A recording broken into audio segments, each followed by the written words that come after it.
Le ciel a gagné et l'enfer a évité. Et pour aller au ciel, le chemin sera même. Et tous ces gens refusent que ma âme n'est pas Dieu. Moi je croirai toujours qu'il est Elohim.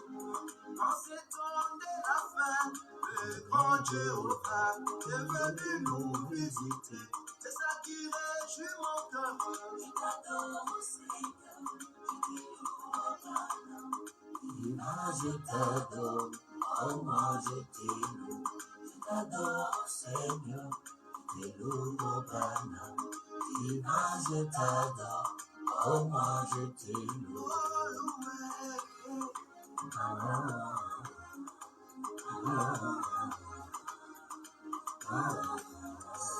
Il m'a été promis vers le coucher du soleil, je verrai la grande fontaine, la lumière des Vénuchères. Oh mon Sanou, c'était Branham dans la nuée, Abraham, voilà l'incarnation.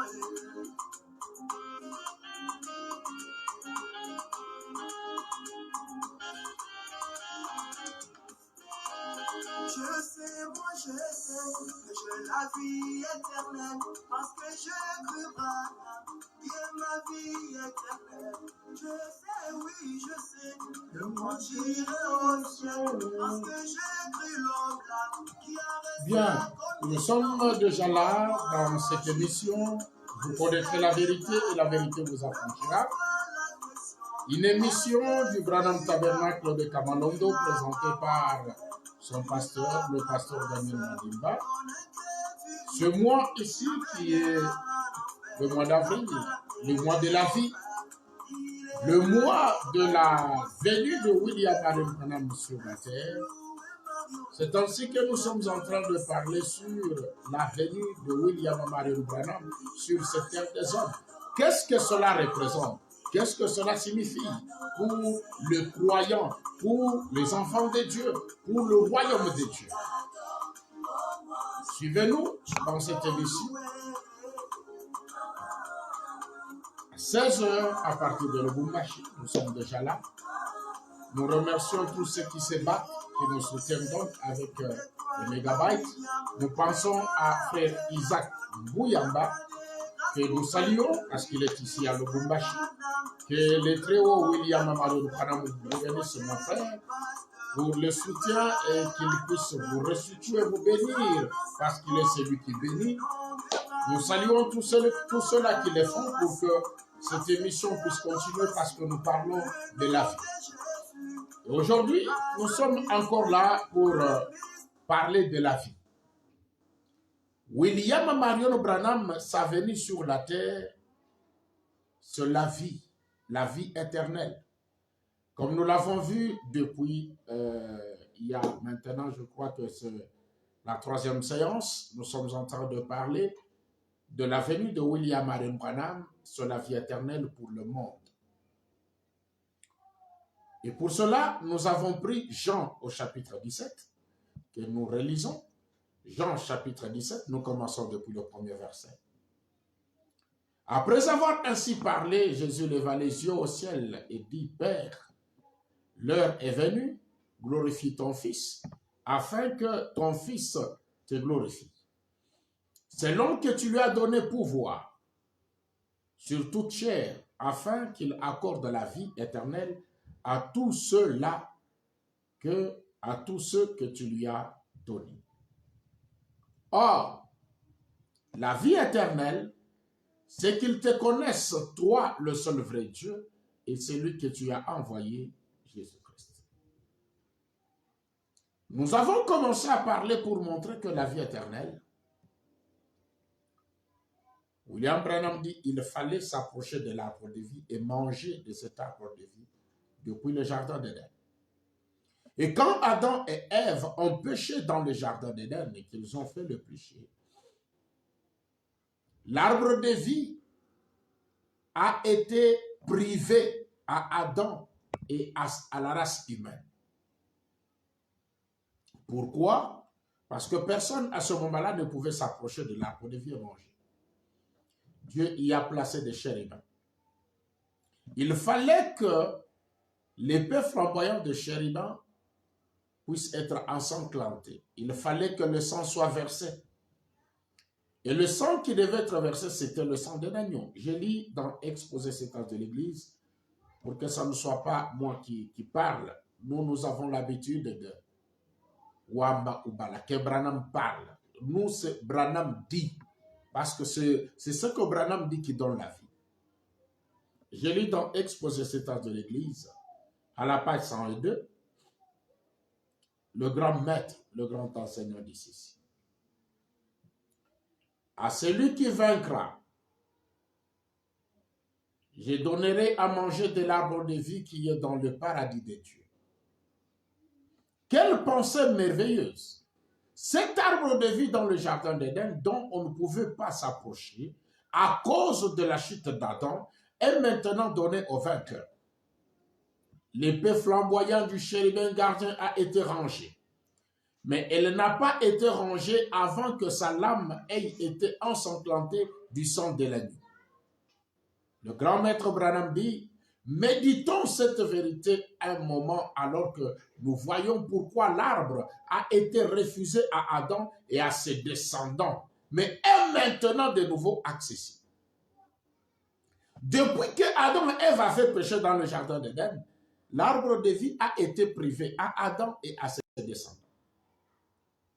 Il fallait que l'épée flamboyante de chérubin gardien puisse être ensanglantée du sang de l'agneau.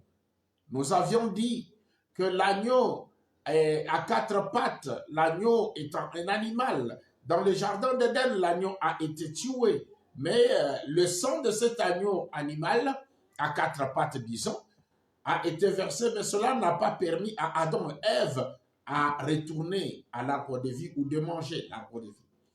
Non, il fallait qu'il y ait un autre type d'agneau qui devait verser le sang pour que nous puissions avoir accès à l'arbre de vie. Pas accès à cet agneau. Cet agneau n'était qu'un sacrifice. Quel est cet agneau? Exposé cet acte de l'Église à la page 103. L'intention de Dieu pour sa création, l'homme, est que ce dernier exprime ses paroles. Dans la Genèse, Adam a reçu la parole dont il devait vivre. Une vie vécue par la parole correspondait à la parole exprimée. N'est-ce pas vrai? Mais Adam a-t-il vécu de cette parole? Non. Parce qu'il devait vivre de toute parole et il n'a pas observé toute parole. Ensuite, Moïse apparut. Quel grand et puissant homme il était. Et pourtant, lui non plus n'a pas vécu de toute parole. Et ce prophète, le type du grand prophète à venir, a manqué à l'observance de la parole sous l'effet de la colère. Il y a eu aussi David, le grand roi d'Israël, un homme selon le cœur de Dieu. Il a manqué par l'adultère quand il a été tenté. Mais finalement, lorsque les temps ont été accomplis, quelqu'un est venu, le chef, c'est-à-dire Jésus, qui a lui aussi dû être tenté pour voir s'il vivrait de toute parole qui sort de la bouche de Dieu. Là, Satan a été défié. En effet, là, c'était quelqu'un qui vivait du il est écrit. Et ce chef-d'œuvre de Dieu a vaincu en reflétant la parole de Dieu. Ensuite, cet être parfait manifesté a été livré à la croix. Jésus, livré à la croix, comme l'agneau parfait de Dieu pour le sacrifice parfait. Et sur l'arbre, le bois, il a reçu les blessures mortelles pour que nous, par lui et à cause de lui, nous puissions manger de l'arbre de vie et qu'ensuite cette vie donnée gratuitement nous permette de vaincre et d'exprimer la parole de Dieu. Vous comprenez ici que l'agneau qui devait verser son sang pour que nous puissions avoir accès à l'arbre de vie, cet agneau-là, c'est Jésus. Quand son sang a été versé, cela nous a donné l'occasion de retourner à l'arbre de vie, manger de l'arbre de vie et avoir la vie éternelle. C'est l'arbre de vie qui donne la vie. Quand on parle de l'arbre dans la Bible, dans la parole de Dieu, l'arbre c'est un homme. Et qui est cet homme qui donne la vie? Est-ce Jésus? Écoutez, répondons à cette question avec la Bible et William Marie. Je lis dans Matthieu au chapitre 20, Matthieu chapitre 20, le verset 20. Je commence au verset 20, je vais descendre. 20. Matthieu chapitre 20, le verset 20. Alors la mère de fils de Zébédée s'approcha de Jésus avec ses fils et se prosternant pour lui faire une demande. Ah, cette femme n'est même pas restée debout pour demander à Jésus ce qu'elle voulait demander. Elle s'est prosternée. Elle s'est prosternée à adorer Jésus pour demander. Il lui dit, que veux-tu? La femme répond, ordonne, lui dit-elle, que mes deux fils que voici soient assis dans ton royaume, l'un à ta droite et l'autre à ta gauche. Jésus répondit, vous ne savez pas ce que vous demandez. Pouvez-vous boire la coupe que je dois boire? Nous le pouvons, dit-il.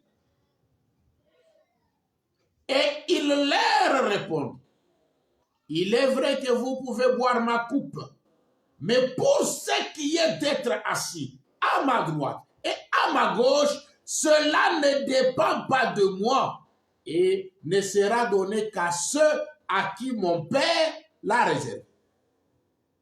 La vie éternelle, le salut, ça ne dépend pas de Jésus. Ce n'est pas lui qui donne. Lui-même le dit dans Matthieu au chapitre 20, le verset 23. Il dit, ça ne dépend pas de moi. Et cela ne sera donné qu'à ceux à qui mon Père l'a réservé. La vie éternelle, c'est le Père seul qui donne. Il a déjà réservé les gens à qui il donne la vie éternelle. Je confirme cela avec le message. Je lis dans Élie et Élisée. Prêché le jeudi mars 1954. Le Seigneur Branham dit, paragraphe 36. Une fois, une personne demanda à Jésus, accorde que mes fils soient assis dans ton royaume, l'un à ta droite, l'autre à ta gauche. C'est la femme de Zébédée. Il dit, pouvez-vous boire la coupe que je bois? Cette femme répondit, elle a dit oui. Il a dit, pouvez-vous être baptisé du baptême que je suis baptisé? Elle dit oui. Il a dit, Jésus dit, vous le pouvez. Mais pour ce qui est d'être assis à ma droite et à ma gauche, cela ne dépend pas de moi. Ah, vous qui croyez en Jésus, vous dites qu'il est le Dieu Tout-Puissant, mais qui est incapable, qui a des choses qui ne dépendent pas de nous. Donc, il n'a pas le pouvoir de le faire. Il n'a pas le pouvoir de donner la vie éternelle. Cela ne dépend que du Père. Au lieu que vous puissiez chercher à connaître qui est le Père, vous êtes là, vous restez accroché à Jésus. Un deuxième temps. Je lis dans le Messie. Le Messie, prêché le 17 janvier 1961. Paragraphe 29. Voyez-vous ce qu'est le Messie? Le Messie, c'est le royaume de Dieu. Des oins, ceux qui sont loin du même esprit que lui. Un jour, une personne lui a demandé, mes fils pourront-ils s'asseoir l'un à ta droite et l'autre à ta gauche? Il a dit, pouvez-vous boire la coupe que je dois boire? Pouvez-vous être baptisé du même baptême que moi? Il a dit, oui. Cette femme a dit oui. Il a dit, vous le pouvez. C'est Jésus qui répond à cette femme. Vous le pouvez. Mais pour ce qui est d'être assis à ma droite et à ma gauche, dans le royaume, cela ne dépend pas de vous. Impossible de faire ce que tu demandes, femme. Oh, devant Dieu, tout est possible. Mais Jésus, lui, a l'incapacité de donner la vie éternelle, le salut.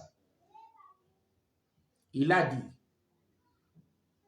Je lis dans ces jours-là sur les calvaires. Parce que les gens n'ont pas saisi ce que Jésus leur avait dit. Je voudrais que vous puissiez saisir ce que Jésus avait dit. Je lis donc ce jour-là sur le calvaire. Paragraphe 129. Il dit, maintenant remarquez les œuvres plus grandes. Jésus a dit, il vous est avantageux que je m'en aille, car si je ne m'en vais pas, le consolateur ne viendra pas vers vous. Il savait que le consolateur, qui est le Saint-Esprit, fera des œuvres plus grandes que ce que lui avait. Maintenant, Branham nous explique les œuvres plus grandes. Remarquez, les œuvres plus grandes, c'était d'avoir de la puissance dans l'Église, non seulement de guérir les malades par la prière, de chasser les démons par la prière, mais de transmettre la vie éternelle aux croyants. Jésus de guérir les malades par la prière et de chasser les démons par la prière. Mais de transmettre la vie éternelle aux croyants, ça, il n'avait pas. Il a dit, le Saint-Esprit allait venir. Comme lui-même Jésus a dit, il vous est avantageux que je m'en aille pour que le Saint-Esprit vienne. L'avantage, c'est que quand le Saint-Esprit vient, le Saint-Esprit, c'est une personne, l'homme, un homme qui a la capacité de transmettre la vie, de donner la vie.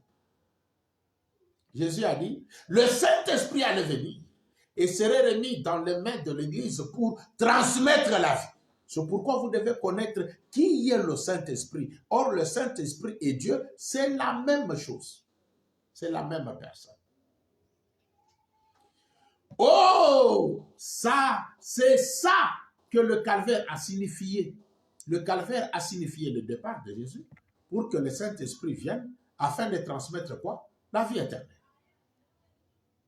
Il a pris possession d'hommes et de femmes avilis, dégradés, et les a élevés jusqu'à cette position d'être des fils et des filles de Dieu, de guérir les malades, de transmettre la vie éternelle en donnant le Saint-Esprit à des croyants obéissants.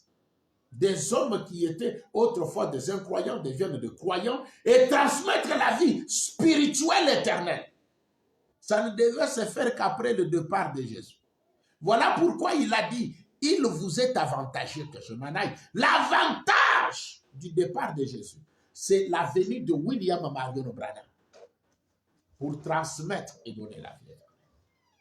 Combien plus grande est-ce de dire, paragraphe 130, cette femme malade couchée ici, je peux faire une prière de la foi. Elle sera guérie, c'est une grande chose. C'est simple. Mais il a dit, vous en ferez de plus grandes. Je veux vous donner la puissance, non seulement de le ressusciter pour un temps, mais de lui donner la vie éternelle, celle qui sera éternelle pour toujours. Pauvre misérable, aveugle, comment faites-vous pour manquer ça? William Branham vous pose la question. Vous de pauvres misérables, comment vous faites pour manquer ça? De voir que transmettre la vie éternelle, Jésus ne pouvait pas le faire, mais il fallait quelqu'un qui ait le glorieux Saint-Esprit, le Père lui-même. Il fallait qu'il vienne lui-même sur la terre pour transmettre la vie éternelle. Branham dit, vous ne voyez donc pas ce qu'est la chose plus grande? C'est la plus grande chose qui ait jamais pu arriver. C'était de transmettre la vie éternelle à des gens. La vie éternelle, qu'est-ce que c'était? La vie qu'il avait vécue, la vie qui était en lui, de la transmettre à d'autres. Est-ce qu'un homme peut faire ça? Un homme, transmettre la vie éternelle, donner la vie éternelle à d'autres personnes? Non. Il n'y a que Dieu. C'est ça l'œuvre plus grande. Voilà pourquoi quand William Branham est venu sur la terre, il a transmis cette vie éternelle. Il l'a donnée aux gens gratuitement. Il a dit, c'est la chose qui n'a jamais pu arriver. Donc, depuis que le monde est monde, cela n'était jamais arrivé. Cela ne s'était jamais produit. Mais ça se produit en ce temps-là. Je lis donc aller dire, ou courir sans un message. Prêché le 17 avril 1960. Je lis le paragraphe 181, je vais aller jusqu'à 180. 4, puis je vais lire 170. Écoutez. Allez dire au courrier sans un message, le paragraphe 180. À ce moment-là, la puissance de Dieu a frappé cet endroit-là. Je n'ai jamais senti une telle onction. C'était chez Atirouat, dans la maison de Atirouat. Quand cela est arrivé, j'ai dit, Ati, ainsi dit le Seigneur, demande ce que tu veux. Peu m'importe ce que c'est, Dieu m'a donné l'autorité de te donner le désir de ton cœur, maintenant même. Si tu demandes $1 million, tu peux les avoir. Demande que cette petite fille estropiée se lève et marche. Cela va lui arriver. Demande n'importe quoi. Elle a dit, que puis-je demander, frère Branham? J'ai dit, tout ce que tu désires, car c'est ainsi dit le Seigneur. Oh, quel sentiment! Elle a regardé tout autour. Son père âgé, aux cheveux grisonnants, qui était presque ramené d'entre les morts, était là. Sa mère âgée, maladive, était là. Et sa petite sœur estropiée était là, assise. Mais elle a choisi la chose juste. Elle avait 2 garçons adolescents qui étaient dans cet âge-là d'irréflexion. Son précieux mari était déjà parti dans la gloire. Elle était une chrétienne qui attendait, mais ses fils n'étaient pas de croyants. Elle a dit, les âmes de mes 2 fils, que Dieu bénisse son cœur. J'ai dit, ainsi dit le Seigneur, tu les as. Transmettre la vie éternelle à ces 2 enfants de Atirouat. Une chose qui n'était jamais arrivée depuis que le monde est mort. Mais cela est arrivé. William Branham dit, paragraphe 170. J'ai vu cela se produire dans la maison de Ati. Combien ont déjà entendu l'histoire des écureuils et de la jeune fille, la petite femme. La toute première personne à ce que nous sachions, depuis le temps des disciples, à qui il a été donné le privilège de dire, demande ce que tu veux. Depuis le temps des disciples. C'est que du temps où même Jésus était sur la terre, il ne pouvait jamais dire à quelqu'un, parce qu'il n'avait pas le pouvoir de donner ou de faire n'importe quoi. Il a dit, non, ça de Père. Voilà comment, il est venu sur la terre, il a transmis la vie éternelle. Qu'on ne vous trompe pas, comme les prédicateurs le disent, oh non, nous étions aux États-Unis, nous avons... Ils ne croyaient pas, ils n'ont pas la vie. Mais ce prédicateur-là, c'est qui? William Branham dit, écoutez, je lis dans la lettre audio à Levi, le paragraphe 81. Vous voyez? Considérez cette sagesse. Dieu savait que c'est ce qu'elle demanderait. Sa petite sœur qui était assise là, bien que tant infirme pouvait être guérie à ce moment-là, mais sa petite sœur était déjà sauvée. Vous voyez? Elle a demandé, voyez-vous, elle a demandé quelque chose qui demeurera jusque dans l'éternité. Voyez? Le salut de ce fils durera jusque dans l'éternité. C'est ce que tu as demandé pour ses enfants. C'est jusque dans l'éternité. Mais toi, un prédicateur là, tu viens, tu dis, je les ai trouvés, ils font n'importe quoi, ils ne sont pas sauvés. Toi, tu as le ciel. C'est lui qui a le ciel. C'est lui qui donne la vie, dit que je l'ai redonné, c'est jusque dans l'éternité. Toi, tu dis, non, non. Toi, qui es-tu pour qu'on te dise, Branham, toi, pauvre incrédule, comment faites-vous pour manquer ça? Écoutez. Il n'a pas seulement donné la vie aux enfants de Atirouat. Les enfants de Atirouat n'étaient qu'à 2. Mais écoutez, je lis dans l'âge de l'église de Pergame, prêché le 7 décembre 1960. Je lis le paragraphe 6. Il dit, je ne vous avais pas vu, frère. Comment allez-vous, frère West? Je viens d'apprendre une bonne nouvelle. Le dernier de la famille de frères Dalton ou Dalton est venu au Seigneur. Leur autre garçon, leur autre fille. Cela fait 10, n'est-ce pas? 9. Oh. Vous souviendrez que sous le nouveau ministère, le Seigneur lui avait dit là que sa famille serait sauvée. La famille de Dalton serait sauvée. J'ai prié pour eux, je me tenais là, ne sachant pas ce que je devais dire. Le Saint-Esprit a dit, je te donne ta famille. Vous voyez? Et voilà, tous sont venus. Vous voyez? Comme le Seigneur agit. Vous voyez? Ses paroles sont parfaites. Elles ne faillissent jamais. Ed Dalton lui avait 12 garçons. Il a demandé la vie éternelle, le salut de ces 12 garçons. Branham a dit, je te les donne. Ils sont sauvés. Ce n'est pas seulement non, mais tous ces gens. Pour montrer quoi? Écoutez, il précise. Parce que vous pouvez dire, non, là, il n'a pas cité 12. C'est le pasteur qui a dit 12. Non, je lis dans le message de grâce. Prêché le 27 août 1961. Le paragraphe 240 et 241. Ed Dalton, qui est assis ici, un baptiste du Kentucky. Il est assis juste ici. Combien d'enfants as-tu, Ed? Il répond, 12. C'était là juste ici, il avait réclamé ses enfants. Je sortais du bâtiment, Ed s'est approché de moi ici et j'ai dit, le Saint-Esprit était sur moi, il a dit, accorde-lui cela, accorde-lui cela. Accorde à Ed quoi? La vie éternelle de ses 12 enfants. J'ai dit, je t'accorde tes enfants. Branham dit, chacun d'eux a été sauvé et baptisé.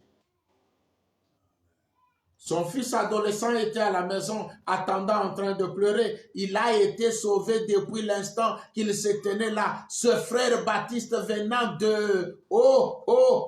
qu'il est merveilleux quand il parle. Quand Dieu parle, il est merveilleux. C'est pourquoi nous disons que Branham est merveilleux. La chose la plus difficile que Jésus ne pouvait pas faire, c'était de transmettre la vie. Mais ici, la vie est donnée.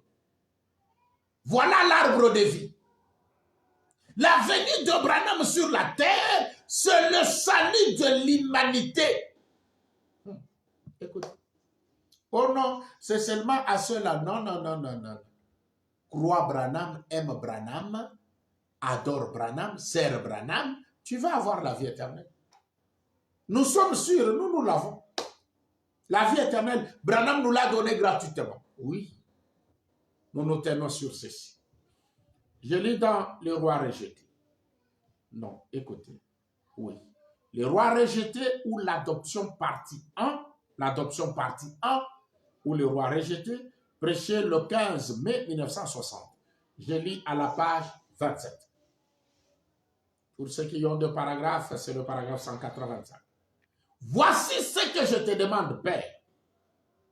C'est Branham qui prie. C'est que chaque personne qui est ici ce matin, qui m'a entendu raconter cette vision, que je puisse rencontrer chacune de l'autre côté. Tout celui qui a entendu seulement Branham raconter cette vision. Branham veut le rencontrer de l'autre côté. De l'autre côté, c'est où? Au ciel. Toi, je te rencontre cette vision. Mais écoute ce que la vision dit. Écoute. Que je puisse rencontrer chacune d'elles de l'autre côté. Bien qu'il y ait peut-être des hommes ici qui ne soient pas d'accord avec moi. Oui, oui. Ils sont là même jusqu'à aujourd'hui, Branham. Ils ne sont pas d'accord. Ils pensent que c'est de la blague. Bien qu'il y ait peut-être des hommes ici qui ne soient pas d'accord avec moi, et des femmes aussi, mais Père, que cela ne nous fasse jamais obstacle. Ah, même si vous vous refusez, cela ne va pas nous faire nous obstacle. Puissions-nous les rencontrer là-bas alors qu'ils courront eux aussi, et que nous éteindrions en criant notre précieux frère.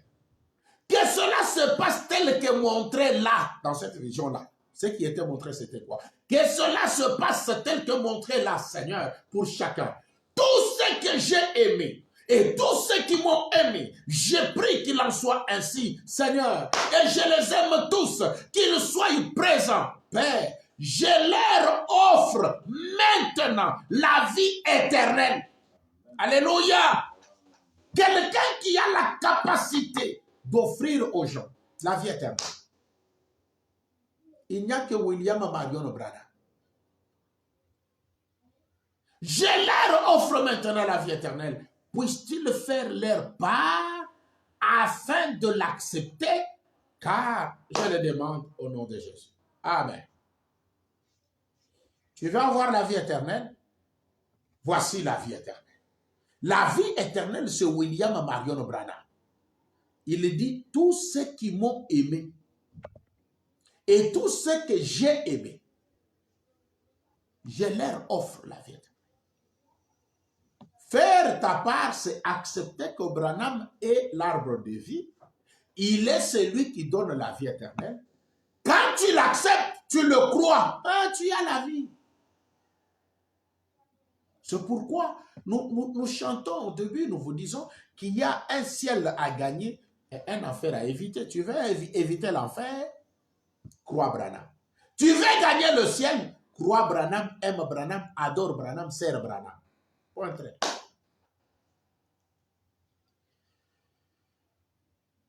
Branham donne la vie éternelle.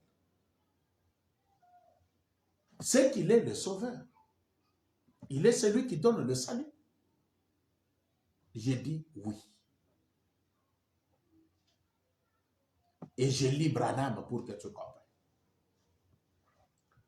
Je lis dans la prédication intitulée Le message des grâces.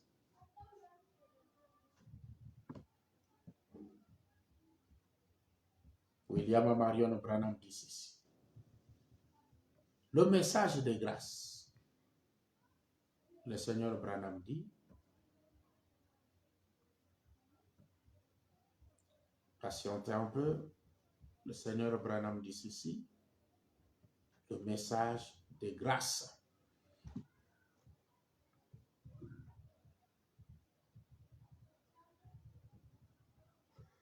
Permettez un peu que je puisse retrouver la citation.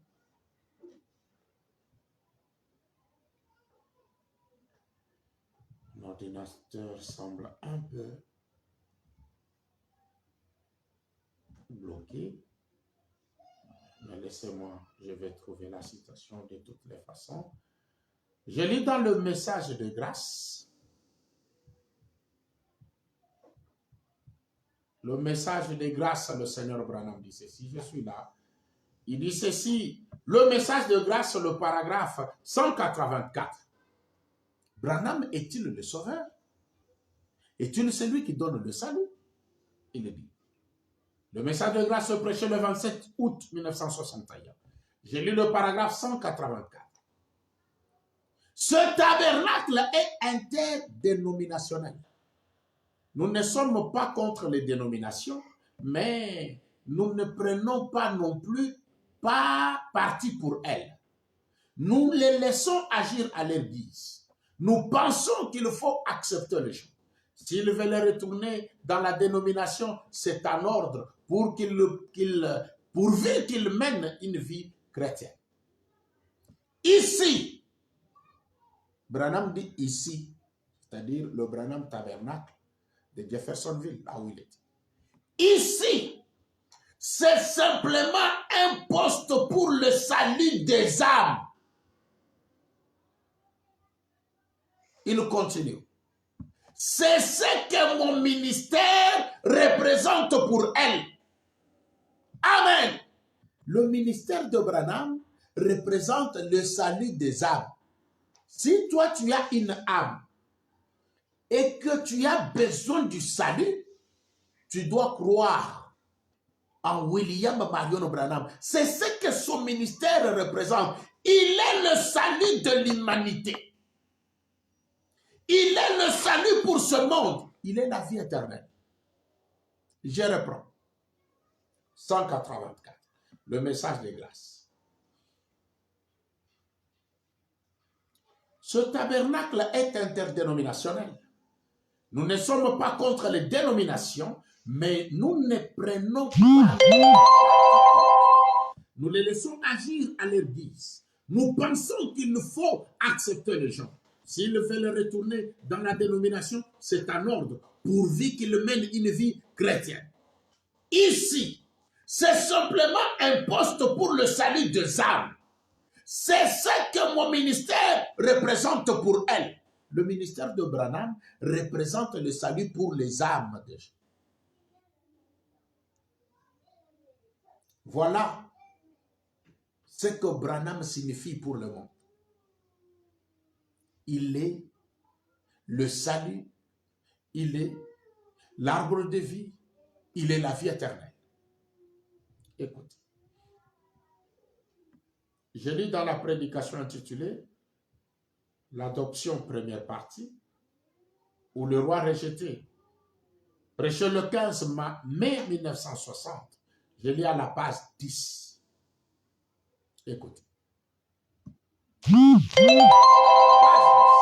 J'ai dit, non madame, celle-là, cette organisation-là, ça fait seulement environ 200 ans.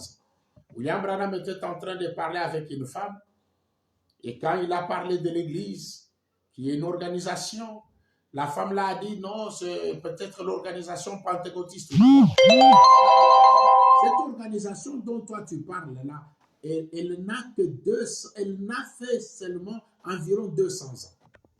Mais l'organisation, écoutez Branham, l'organisation dont je parle, elle a commencé quand les étoiles du matin chantaient ensemble et que le Fils de Dieu poussait des cris de joie. Quand ils ont vu qu'un sauveur allait venir racheter l'humanité.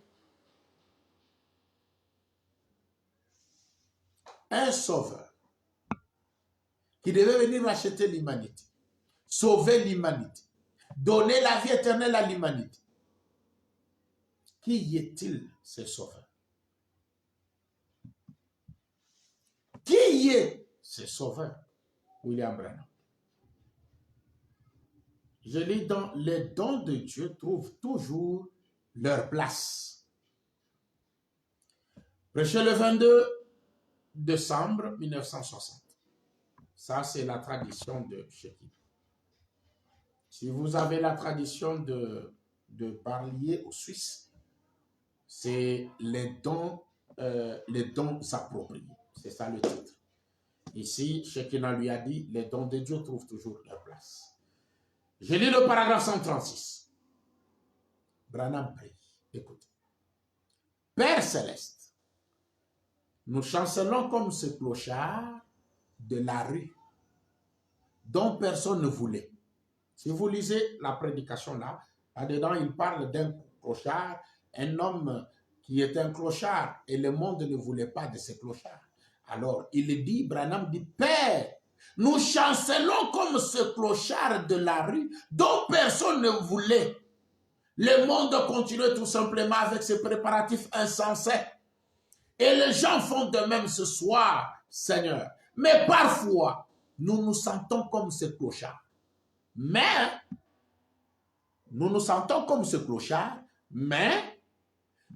avons accepté un don.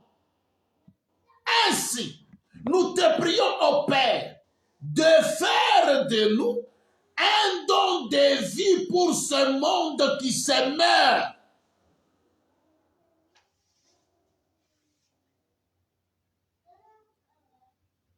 Vous comprenez? Branham dit que Dieu fasse de lui un don pour ce monde qui se meurt. Mais vous, vous êtes là en train de dire que Jésus vous a sauvé. Mais Branham vous voit en train de mourir. Il est le don de vie pour ce monde qui se meurt. Il dit, beaucoup ici ont levé la main comme quoi ils veulent de ces dons de Dieu que lui-même... Voilà pourquoi nous avons voulu de ces dons qui est William Marion Branham. Il est le don de vie. Il est l'arbre de vie. Il est le salut pour l'humanité. Il est le sauveur de cette humanité, de ce monde qui se meurt. Je termine par cette citation et nous allons continuer la semaine prochaine. Je lis dans la prédication intitulée « Shalom ». Prêché le 12 janvier 1963. Le paragraphe 264. Je dis bien « Shalom » du 12 janvier 1964. Le paragraphe 264. Le Seigneur Branham dit, il dit ceci.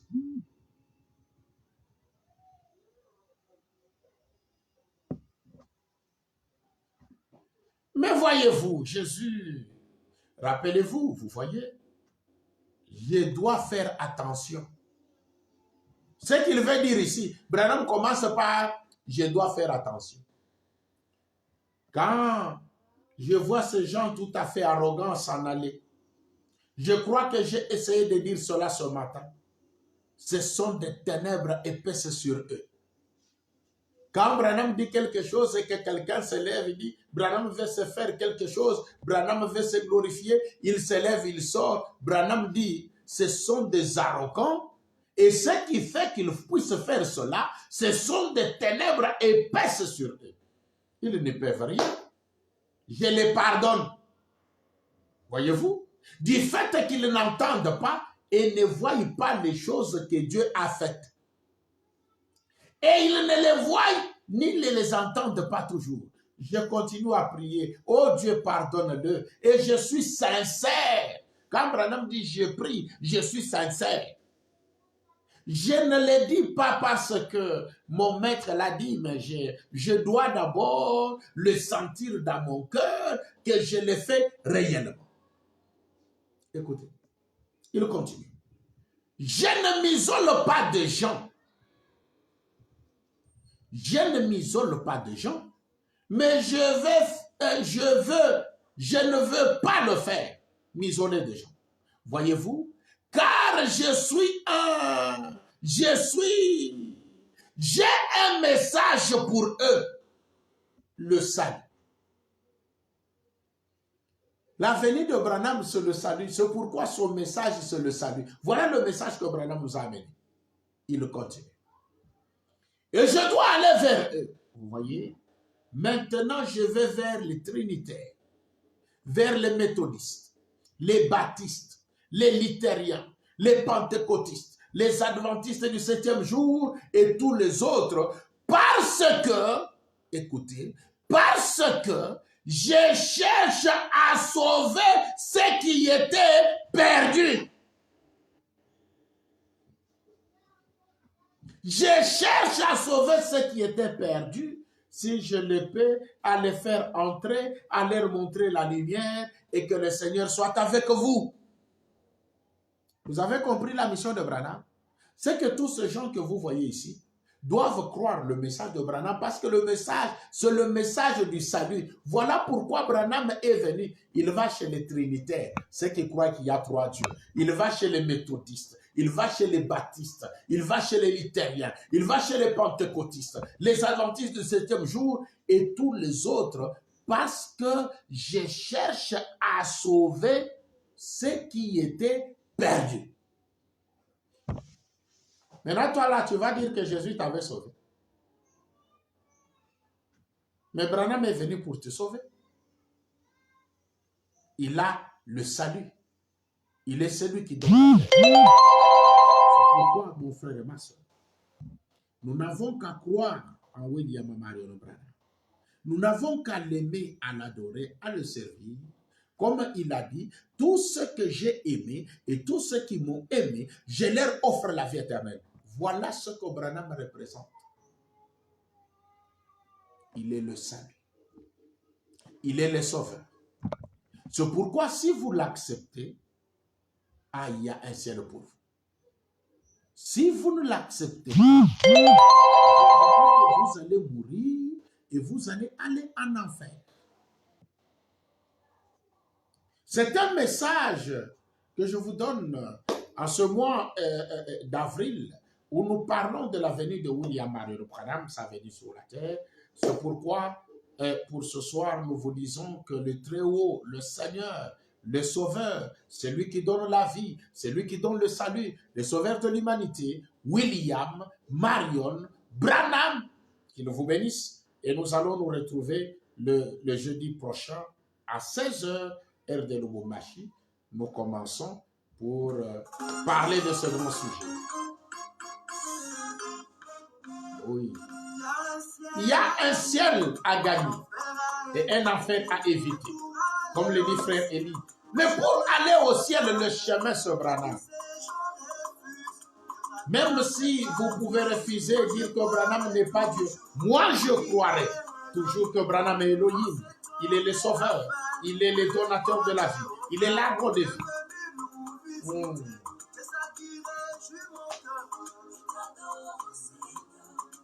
Nous remercions en tout cas et nous bénissons le frère Isaac Bouyama. Mon frère, que le Très-Haut William Marion Branham vous bénisse au chemin. Parce que ce sacrifice que vous faites, sachez que ce n'est pas un sacrifice franc. Je te bénisse, qu'il bénisse cette affaire. L'épouse Nation Martine, les enfants, et qu'il bénisse vos activités. Pour ceux-là qui soutiennent cette œuvre, que les Très-Hauts vous bénissent. Nous pensons à frère Trésor Kumba, nous pensons à frère Deutsch, nous pensons à Léon Boukassa, nous pensons à tous ceux-là qui les font. Faites-le donc, c'est pour la cause juste qui est le royaume de Dieu. Merci. Et nous allons nous retrouver. Nous remercions vous tous qui nous avez suivis. Que le Très-Haut vous bénisse de partout où vous nous avez suivis. Nous allons nous retrouver le jeudi prochain. Moi, je crois Branham. Nous croyons Branham parce qu'il est la vie éternelle.